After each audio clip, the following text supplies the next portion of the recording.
Hello, my dear viewers. Our today's topic is the topic of scandal. Provoking a scandal. How to speak or how to handle conflict. Today, we will be moving from one side to the other together. I raised this topic at the communication school that took place, and I realized that I need to share it with all of you. I believe it is important, especially in our turbulent times when we cannot influence many events, but we can take care of those close to us and create peaceful coexistence within our circle.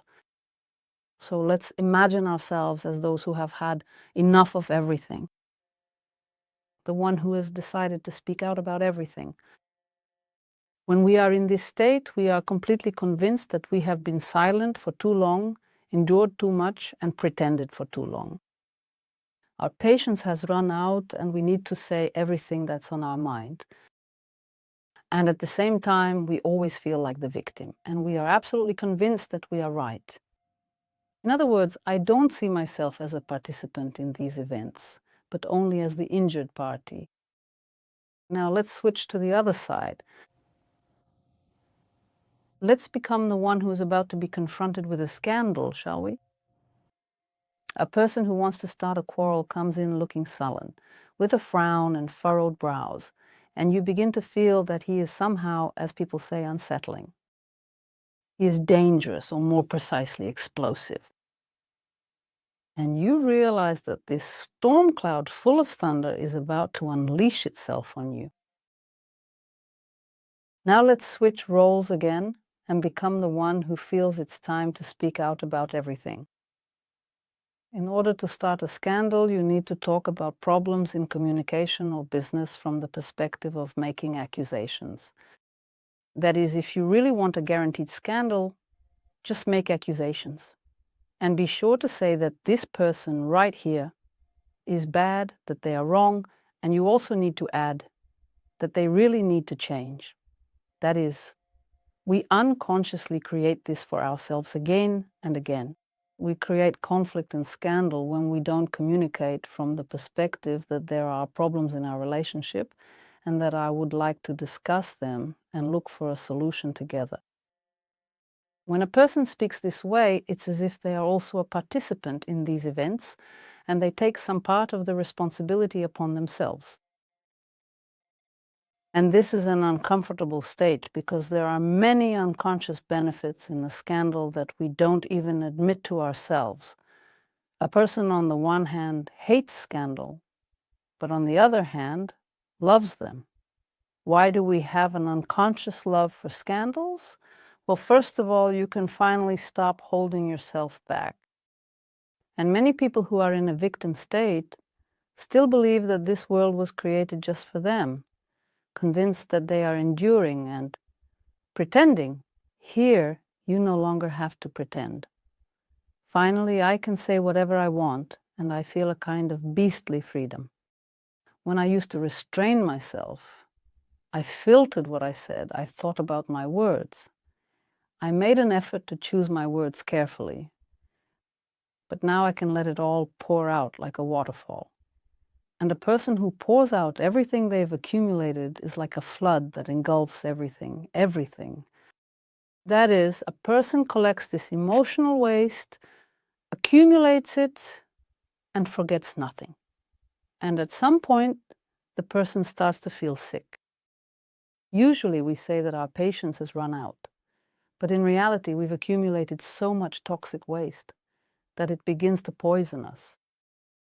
And we feel the need to purge it, as if we have to vomit out this content that is poisoning us from within.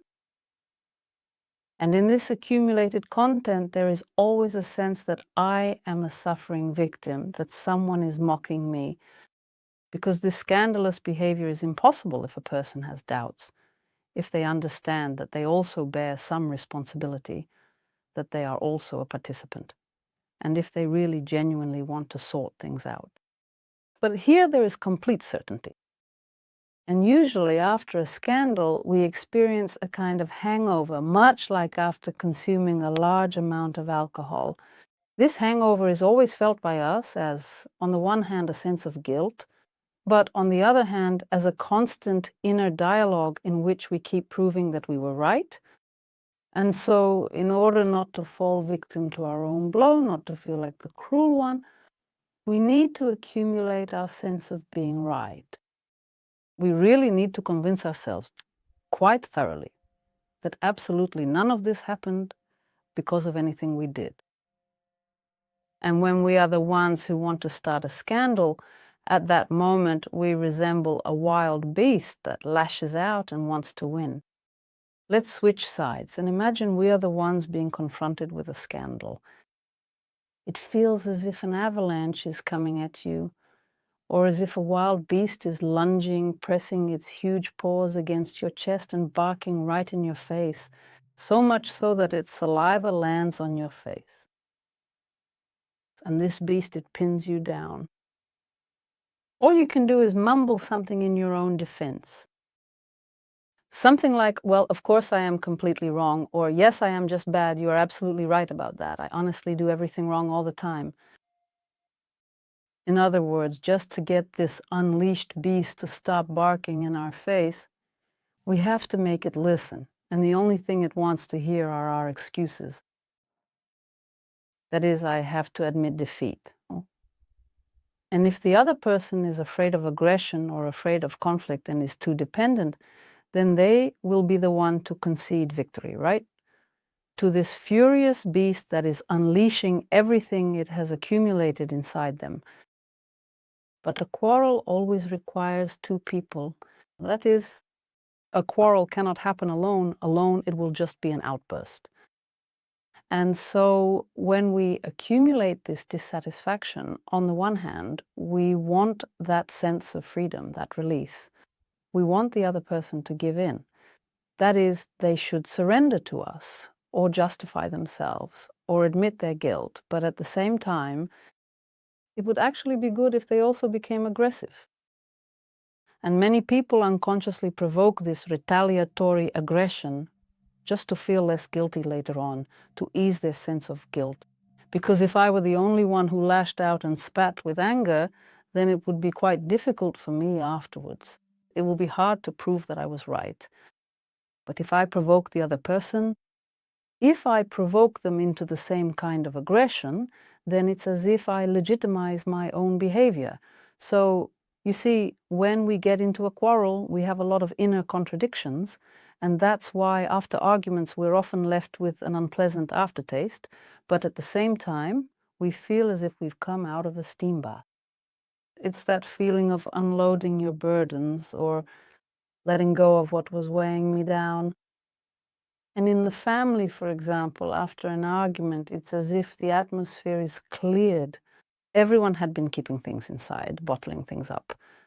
But when there's a mutual argument and both sides express their negativity, I find myself less irritated by everything else because I've already cleared that space. So now I have somewhere to store all my dissatisfaction. And that's why, after an argument, I might even feel like I love my partner more.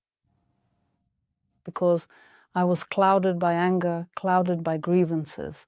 But now it's as if a veil has been lifted from my eyes, and he no longer seems so terrible to me. Even though I was distorting things for myself, distorting my own perception of this nastiness. And when we enter into clarifying something or sorting something out, and we kick the door open and say, you're bad, you're wrong, you need to change, then it is important to understand that the other person will react aggressively to this unless they are completely suppressed. Because any instinct of self-preservation will perceive this as an attack, and that's exactly what it is, and so they will defend themselves. And in response, we might hear, so we've entered this sense of righteousness, this feeling that only I am enduring, only I am sacrificing.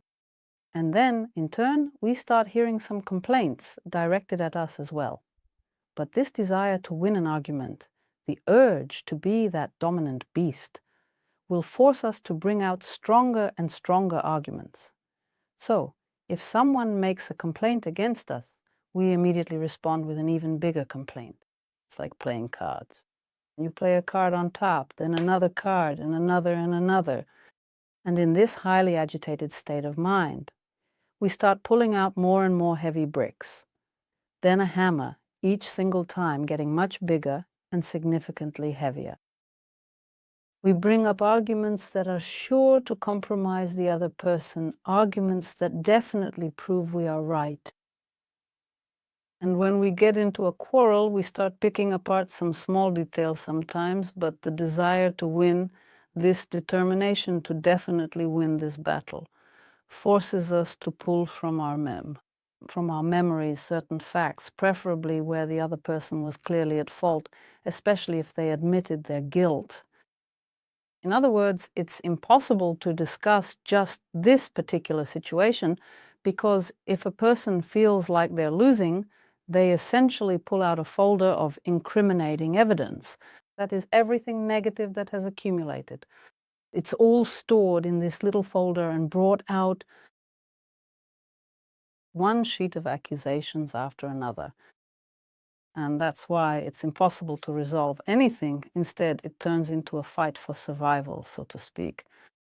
That is, when two people enter a state like wild beasts, each wanting to win, it really resembles a fight between two wild beasts.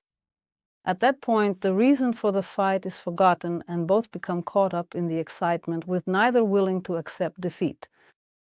In other words, it's an absolutely primal instinct not to lose under any circumstances. And aside from a scandal, when we can clearly identify it as such, there can also be a conflict that unfolds with less intensity. When we speak more quietly, for example, and there is less aggression, but the desire to win remains. This desire prevents us from hearing the other person's point of view or taking on any share of responsibility because the person is already caught up in the excitement. This excitement, the urge to prove that I'm right. In the moment of provoking a scandal, some people don't even admit to themselves that they actually enjoy quarreling, that they like to shout. They might be accumulating irritation somewhere else, for example, at work, playing the role of someone who is always too good. In such cases, these scandals become necessary as a way to release that built-up tension. And first of all, if conflicts are frequent and recurring with someone, it's important to understand who is the instigator. Sometimes it happens that a person provokes another into a quarrel. That is, they themselves do it. They don't notice the scandal, but they provoke it.